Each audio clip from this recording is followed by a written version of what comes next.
Selamat pagi dan salam sejahtera bagi kita semua. Di sini kami dari kelompok 7 akan mempresentasikan hasil diskusi kami, yaitu studi kelayakan bisnis. Adapun kami dari kelompok 7 yaitu saya Bunga Ronti Munte, yang kedua Mila Carmila Simanjuntak, yang ketiga Kusniarti Putri Simbolon, dan yang keempat Elvira Dilani. Dan selamat menyaksikan. Baik, di sini saya akan menjelaskan tentang gambaran umum rencana usaha. Jadi dengan bentuk penjelasan bisnis model kanvas atau BMC. Di gambar berikut dapat kita lihat bahwa di sana ada key partners, yaitu petani penjual singkong di Desa Marindal. Di key activities, membeli singkong, pembuatan cimol crispy, dan penjualan dan pemasaran cimol crispy. Di Palu profession, singkong yang berkualitas tinggi. Yang kedua, meningkatkan daya saing produk cimol crispy di Desa Marindal 2, mengembangkan dan menginovasi usaha mahasiswa. Di customer relationship, diskon dan promo, key research, alat pengolahan produk, dan di channels media sosial dan pasar petani. Ada juga cost struktur, revenue streams, dan customer segment. Jadi yang pertama yang kami jelaskan yaitu aspek hukum. Dalam suatu badan usaha tentu sangat diperlukan aspek hukum guna melancarkan atau mengembangkan sebuah usaha tersebut. Adapun dokumen dalam aspek hukum, yang pertama badan hukum, yang kedua tanda daftar perusahaan, yang ketiga nomor pokok wajib pajak, yang keempat izin-izin perusahaan, yang kelima keabsahan dokumen lainnya, dan yang keenam adalah bukti diri. Yang kedua yaitu aspek pemasaran. Jadi di dalam suatu badan usaha sangat diperlukan bagaimana sebenarnya aspek pemasarannya guna memperlancar badan usaha tersebut. Jadi di sini kami akan menjelaskan segmentasi, targeting, dan positioning dalam badan usaha. Jadi yang pertama kami akan menjelaskan segmentasi. Segmentasi berdasarkan geografis, letaknya di Provinsi Sumatera Utara, Kabupaten Deli Serdang. Tujuan untuk penduduk yang tinggal di wilayah Deli Serdang. Segmentasi berdasarkan demografis umur, yaitu 10-60 tahun. Segmentasi berdasarkan gaya hidup sederhana, kelas sosial, kelas bawah sampai kelas atas berdasarkan geografis. Yang kedua, target. Jadi dalam sasaran pemasaran kami ini, target dalam usaha tersebut antara lain pasar tradisional atau pasar marketplace, sasaran konsumen yaitu rumah tangga dan anak-anak yang berada di Desa Marindal 2. Selain bahan yang sehat dan baik untuk tubuh, kami juga memperhatikan alat dan bahan pengolahan, dan juga bagaimana kami mengkaji atau mengemas cimol crispy dengan kemasan yang sangat menarik sehingga masyarakat, anak-anak ataupun yang lainnya lebih akan tertarik untuk membeli cimol crispy sebagai salah satu produk yang layak dikonsumsi dan yang sangat sehat. Adapun yang ketiga, positioning. Positioning ini yaitu penentuan posisi pasar dilakukan setelah menentukan segmen mana yang akan dimasuki. Maka harus pula menentukan posisi mana yang ingin ditempati dalam segmen tersebut. Posisi pasar dalam produk kami ini, cimol crispy, adalah menciptakan image di benak konsumen sebagai perusahaan yang memproduksi inovasi makanan yang menyehatkan dan juga lezat bagi konsumen di segala usia dengan harga yang kompetitif. Adapun strategi bauran pemasaran, jadi dalam pemasaran produk menerapkan strategi yaitu produk, price, promotion, dan place. Jadi yang pertama kita akan membahas produk. Dalam upaya memperlancarkan pemasaran produk, tentu yang harus ditekankan adalah bagaimana pengembangan produk dan kualitas produk berkesinambungan tanpa mengurangi rasa kualitas produk itu sendiri. Di samping itu juga untuk menarik pelanggan, dibuat dengan berbagai varian rasa. Cimol crispy juga kemasan produk yang sangat menarik. Yang kedua, price atau harga. Harga dalam strategi pemasaran dalam cimol crispy ini sangat terjangkau. Untuk harga yang ditentukan dalam penjualan 100 gram cimol crispy dengan harga 7.000, 250 gram seharga 15.000, dan 500 gram seharga 25.000. Dan di promosi, pada tahap promosi ini kami melakukan promosi dari face to face. Meskipun produk yang ditawarkan ini bukan produk baru, namun di samping itu promosi juga dapat dilakukan dengan penitipan di pasar rental. Kami juga menggunakan beberapa cara, yaitu dengan menggunakan media sosial, Facebook, Instagram, dan media sosial lainnya. Dan yang keempat itu adalah tempat atau place, tempat produksi cimol crispy sesuai dengan nama dari produknya. Maka tempat memproduksi cimol crispy yaitu tepatnya di Deli Serdang, Marindal 2. Di sini saya akan menjelaskan tentang aspek teknis dan teknologi dalam laporan studi kelayakan bisnis cimol crispy, di mana di sini ada faktor-faktor yang perlu dianalisis seperti evaluasi lokasi, di mana lokasi produksi cimol crispy ini di daerah Desa Marindal 2, Kabupaten Deli Serdang, Kecamatan Batumba, di mana dengan lokasi produksi ini dekat dengan pemasarannya serta sarana dan prasarana. Sarana yang kami gunakan itu seperti wajan, kompor, toples, serta plastiknya. Setelah itu adanya tenaga ahli dan tenaga biasanya. Tenaga ahli ini kami menggunakan tenaga biasa, yaitu seperti tenaga pengupasan, penggorengan, serta pencampurannya. Setelah itu adanya bahan baku utama. Bahan baku utama ini menjalankan kegiatan usahanya seperti singkong, bumbu balado, gula, minyak goreng.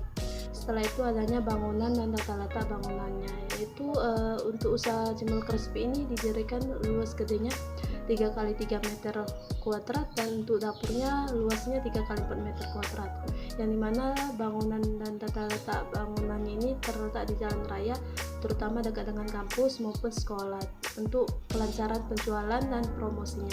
Setelah itu adanya tahapan pekerjaan ini dari persiapan wajannya, itu dari alat-alat yang digunakan seperti wajan, serutan, spatula, serta toples. Setelah itu dari pengorganisasian ini dari tahapan penting untuk melakukan pembagian tugas kepada anggotanya. Setelah itu adalah membeli bahan ini seperti singkong, bumbu balado, serta diolah menghasilkan produk maksimal. Setelah itu dari pembuatan produknya ini meliputi dari bahan-bahan yang telah disiapkan mengolah proses pembuatan produk. Sekianlah yang bisa saya sampaikan. Terima kasih. Di sini saya akan menjelaskan tentang aspek manajemen dan sumber daya manusia. Jadi sebelum kita membahas analisis manajemen dan sumber daya manusia terhadap usaha yang akan kami rintis, yaitu cimol crispy, saya akan menjelaskan terlebih dahulu tentang istilah manajemen ini. Jadi istilah manajemen biasanya berhubungan dengan usaha untuk tujuan tertentu dengan jalan menggunakan sumber-sumber daya yang tersedia di dalam organisasi dengan cara sebaik mungkin. Jadi dalam pengertian organisasi selalu terkandung unsur kelompok manusia, maka manajemen biasanya digunakan dalam hubungan usaha satu kelompok manusia, walaupun manajemen itu dapat pula ditetapkan terhadap usaha-usaha individu. Jadi adapun tujuan analisis aspek organisasi dan manajemen itu yaitu mengetahui apakah bisnis penjualan cimol crispy di Sumatera Utara, tepatnya berada di Desa Marindal 2 ini, yaitu Kabupaten Deli Serdang, Kecamatan Patumbak, layak atau tidak untuk dilaksanakan ditinjau dari aspek organisasi dan manajemen. Jadi dalam aspek manajemen dan organisasi ada beberapa faktor penting yang perlu dipertimbangkan, yaitu manajemen dan masa pembangunan, aspek yuridis yang relevan terhadap bisnis, bentuk dan struktur organisasi, kebutuhan tenaga kerja dan identifikasi pekerja, serta kompensasi terhadap para tenaga kerja. Jadi yang pertama, faktor-faktor yang perlu dipertimbangkan dalam membuka atau menjalankan bisnis cimol crispy ini, jadi perlu dipertimbangkan, yaitu yang pertama, mendapatkan legalitas hukum. Jadi harus memperhatikan peraturan pemerintah nomor 98 tahun 2014 dan peraturan Mendagri nomor 8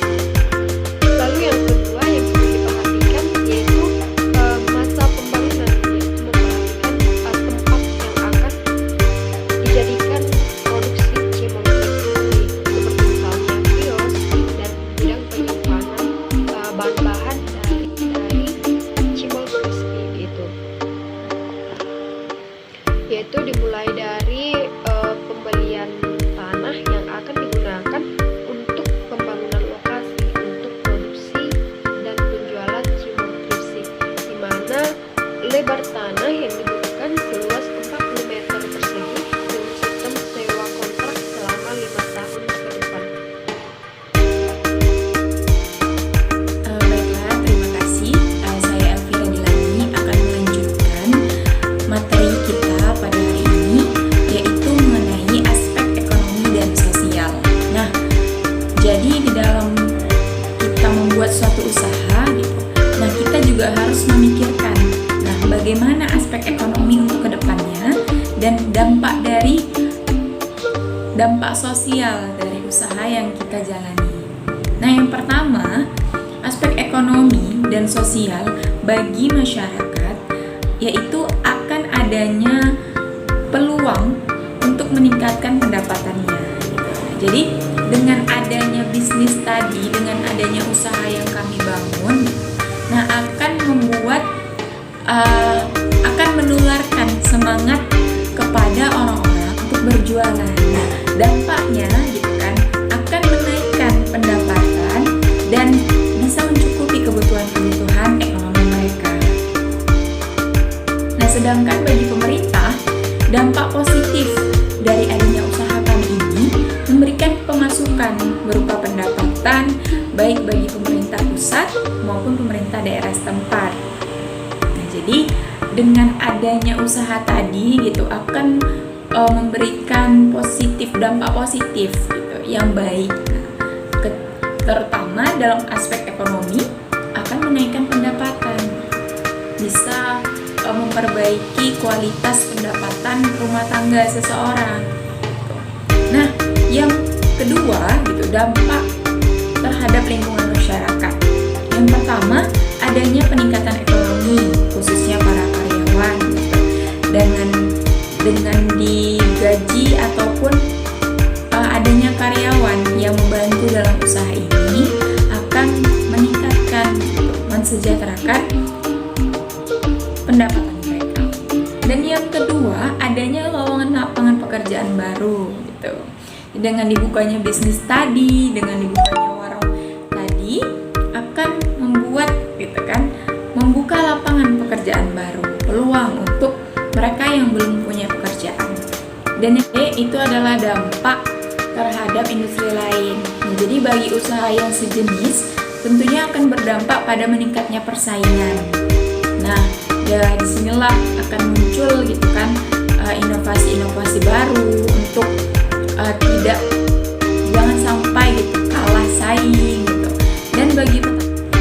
Dan yang keenam, ada yang namanya aspek keuangan, di mana sumber dan penggunaan dana dalam modal usaha ini ialah menggunakan modal sendiri. Dan dana nantinya akan dialokasikan untuk memenuhi seluruh kebutuhan dana untuk semua kegiatan. Dimana di sini sudah tertera gitu kan total aktiva tetap yang harus kami keluarkan yaitu sebesar 48.603.000. Sedangkan aktiva lancarnya itu sebesar 1.815.000 yang akan digabungkan dengan aktiva tetap yaitu sebesar 50.418.000. Nah, sedangkan proyeksi penjualan yang kami perkirakan itu adalah sebesar 251.400.000 rupiah. Nah, jadi dalam proyeksi laba rugi yang akan nantinya gitu kan akan direncanakan gitu, perhitungan laba rugi yaitu dengan menghitung selisih dari pendapatan dengan pengeluaran, di mana pendapatan kami per tahunnya itu kami perkirakan 300 juta, sedangkan pengeluarannya itu 251.400.000, sehingga diperolehlah laba dari usaha Cimol Crispy ini sebesar 48.600.000 per tahunnya. Nah, baik, mungkin itu saja yang bisa kami sampaikan. Lebih dan kurang kami mohon maaf. Terima kasih. Assalamualaikum warahmatullahi wabarakatuh.